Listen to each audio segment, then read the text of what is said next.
je m'appelle Flore Vasseur, j'ai 40 ans, je suis entrepreneur et écrivain et journaliste et j'habite en France, à Paris. Moi, j'ai été élevée comme une enfant des années 70 avec cette culture de la performance qui s'installait partout et j'ai été une bonne petite, donc j'ai bien travaillé à l'école, donc j'ai fait les bonnes écoles, donc j'ai été une bonne petite soldate du capitalisme. À 24 ans, j'ai voulu monter ma boîte à New York, ce que j'ai fait. C'était une start-up Internet. C'était la période où c'était très valorisé socialement de faire ce genre d'expérience. Et je les ai faites assez naturellement, en fait. C'était un peu une suite logique de tout ce que j'avais fait auparavant. Et je me suis rendu compte que cette expérience me rendait malheureuse. Enfin, j'étais pas très bien dans ce rôle-là, que quelque part, le contexte m'assignait. Et puis j'ai eu l'énorme chance de vivre des drames sans y laisser, en y laissant des plumes, mais sans y laisser trop de vie. J'ai vécu d'abord une situation d'entreprise difficile, et puis surtout, j'ai vécu le 11 septembre à New York. Et c'était un moment terrible de bascule pour moi, puisque le sentiment que j'ai ressenti et que depuis je n'ai de cesse de comprendre, a été un sentiment d'obscénité. Et pas nécessairement, bien sûr, d'assister à un acte de guerre comme ça, c'est quelque chose de terrible. Mais je n'ai pas arrêté depuis de me poser la question de savoir pourquoi on nous envoyait des bombes. Et ça structure ma vie, en fait. Et quelle est la contribution que j'avais pu avoir dans ce film-là. Et puis je me suis rendu compte que peut-être qu'on était obscène, peut-être qu'on mentait, peut-être que ce culte de la performance qui m'avait façonné moi-même, qui m'avait rendu cet entrepreneur à New York tellement caricatural dans son désir de réussir, dans son désir d'écraser les autres, etc.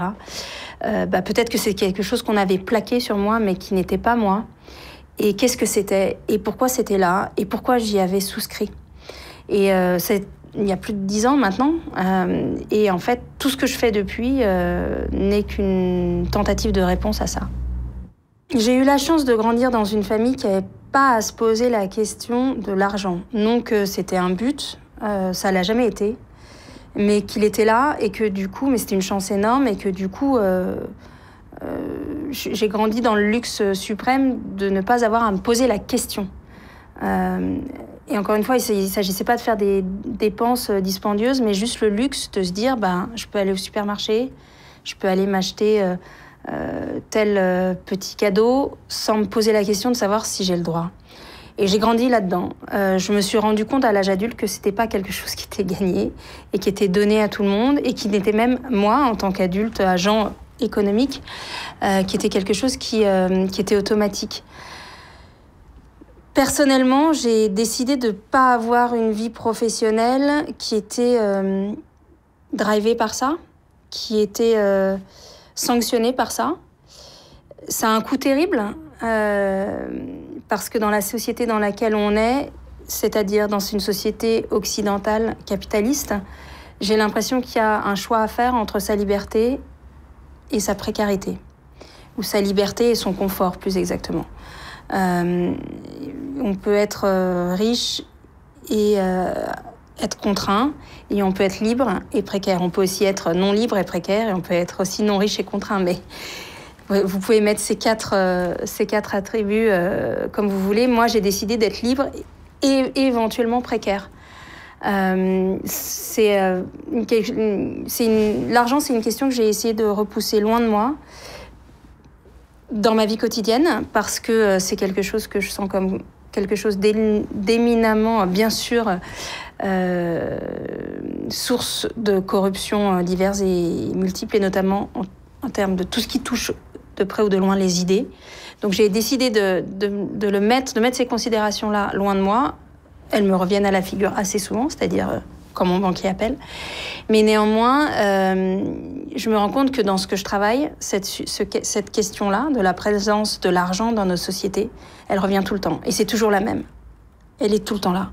Et effectivement, peut-être qu'à force d'avoir mis ça à distance, ça nous revient vraiment à la figure.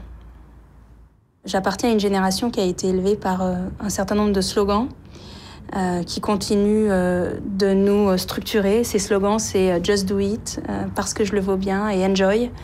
Je pense que ça y est, on est arrivé à l'âge adulte, on se rend compte que ces 3 trucs, ça fonctionne pas. Il s'agirait de casser le moule et de se dire que l'espoir est une désillusion créatrice. On changera probablement pas le monde, mais essayer, c'est un super projet.